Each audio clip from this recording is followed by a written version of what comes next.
Lovely. Wow, aren't we lucky to have heard that original recording of a young lady putting on the aircon for the first time in July 1473. Simply magical. Hello and welcome back to the final Couplet podcast with me, Theo Cowan. Today we're looking at another one of Shakespeare's sonnets because at this point it would be weird if we weren't. And just for context, I'm currently sat on the floor of my bedroom. I've been banished to the bedroom to record this one. So I'm sort of hunched over the microphone like a little goblin because the living room where I normally record is out of action. I can't use it today.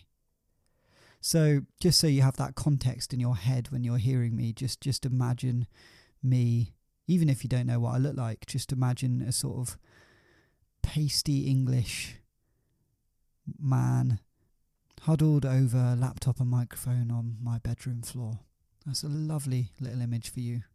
Right then, I think it's time we look at Sonnet 77 because that of course comes after 76 that we did last week.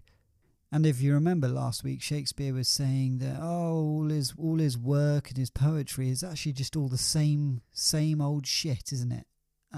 He's just writing all about the same stuff. And I was saying last week that I'm glad he addressed it because we were all wondering why he was writing about this one lover the whole time and why all of the themes that crop up in his sonnets were exactly the bloody same. So that's good to just get that out of the way and then we can crack on with the rest of the sonnets. So with that said, let's have a little look at Sonnet 77 and see if it's still the same bloody themes. Sonnet 77. Thy glass will show thee how thy beauties wear, thy dial how thy precious minutes waste. The vacant leaves thy mind's imprint will bear, and of this book, this learning mayst thou taste. The wrinkles which thy glass will truly show of mouthed graves will give thee memory. Thou, by thy dial's shady stealth, mayst know time's thievish progress to eternity. Look what thy memory cannot contain. Commit to these waste blanks, and thou shalt find those children nursed, delivered from thy brain, to take a new acquaintance of thy mind. These offices, so oft as thou wilt look, shall profit thee, and much enrich thy book. There we are, Sonnet 77, and you know what? It's actually not exactly the same themes that we're used to. Here it seems like with this sonnet, he's given it to his lover, of course. Of course, it's all to his lover, but he's is he including a blank notebook by the sounds of it, just to go, look, write down your thoughts, pop down your thoughts in that, and actually they're going to be great when you read them back. I think that's the sort of general gist of this one, which is, I guess it's nice to include a little notebook with your sonnet just to give to your lover to pop down their thoughts. But let's dive into this and work out what the hell it means line by line, shall we? So we start with, thy glass will show thee how thy beauties wear. And of course, if you've listened to any of my other episodes, glass, we know at this point, it means mirror. So your mirror will show you that your beauty is wearing away. Hell of a first line. I don't think you should start with that first line when you're writing to your lover, just as a little tip.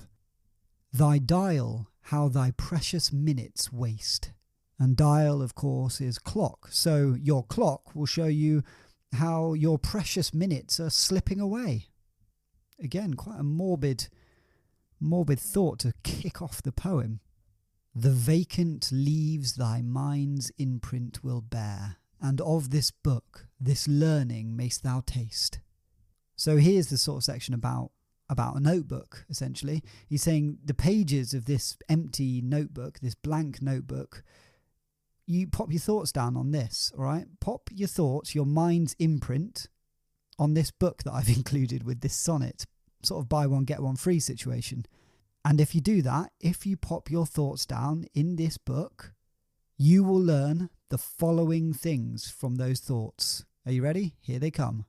The wrinkles which thy glass will truly show of mouthed graves will give thee memory. So, the wrinkles that your mirror will show you when you look into the mirror will remind you of open graves.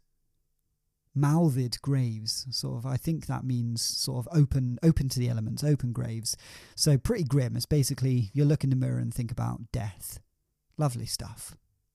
Thou by thy dial's shady stealth mayst know time's thievish progress to eternity. So we've talked about the mirror, which he mentioned in the first line. Now, of course, in the second line, he was talking about the clock, and he's bringing it back into play now. He's saying, by the hands of your clock, you'll learn how greedy old time keeps stealing away to eternity. Look what thy memory cannot contain. Commit to these waste blanks, and thou shalt find those children nursed, delivered from thy brain, to take a new acquaintance of thy mind. Now that's quite a big section, but as I often say, it's all one thought, so it's good to take it in a little chunk there. And he's basically saying, look, think about what your memory can't hold, all right? And write it down in these empty pages that I've given you.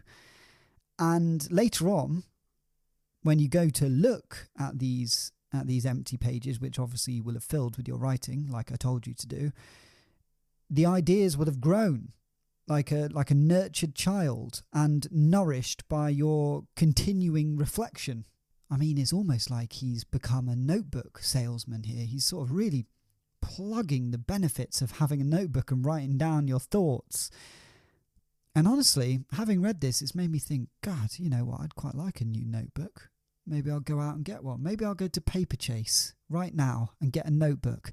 Look, listen, I've always said there's no advertising in this podcast, so this is not an advertisement for Paperchase.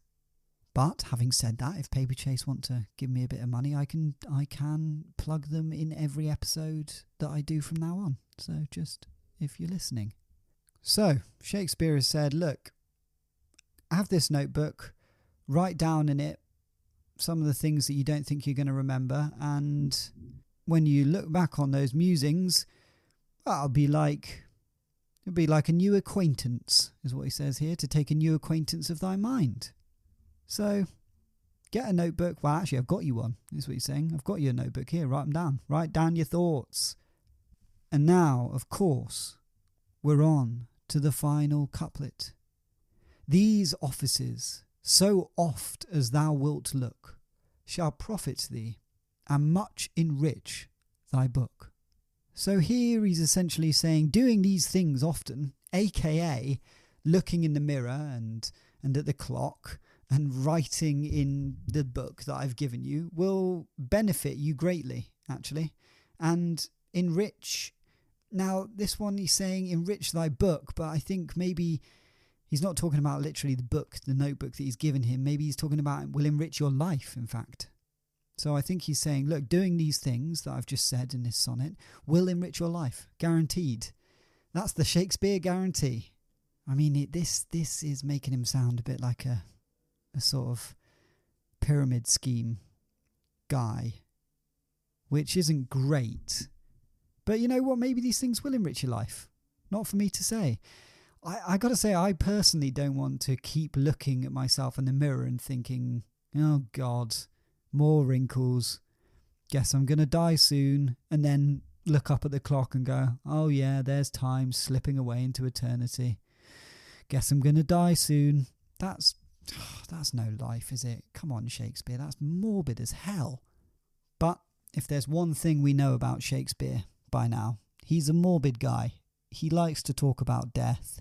He likes to acknowledge that death is round the corner and can come at any time. And he likes to talk about aging. He loves to talk about wrinkles. He loves to talk about beauty fading away. And here he's done it again. So thanks for that, Shakespeare. And of course, when your lover receives this sonnet and the notebook that comes with it, I'm sure he'll be really pleased to read it.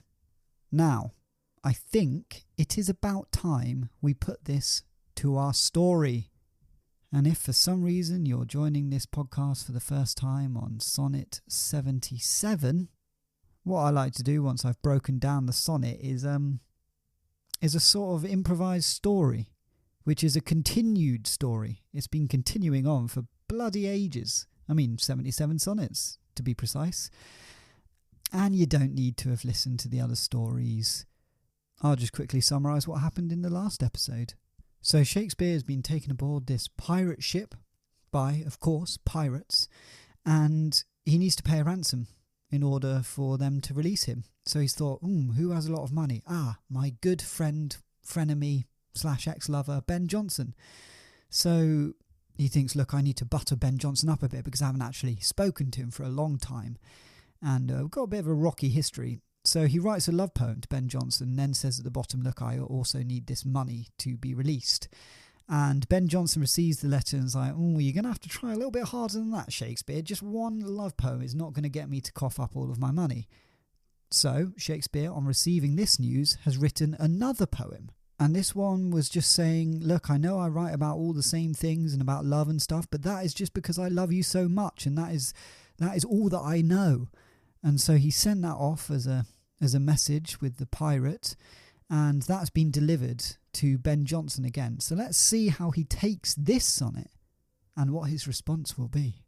Ben Jonson finishes reading Sonnet 76, and he goes, Oh, it's lovely, isn't it?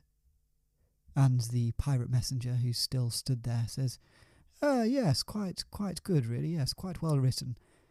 And Ben Jonson says, I knew he still loved me, and I knew that, he writes about love so much, but of course, that's all he knows, and all he knows is how much he loves me.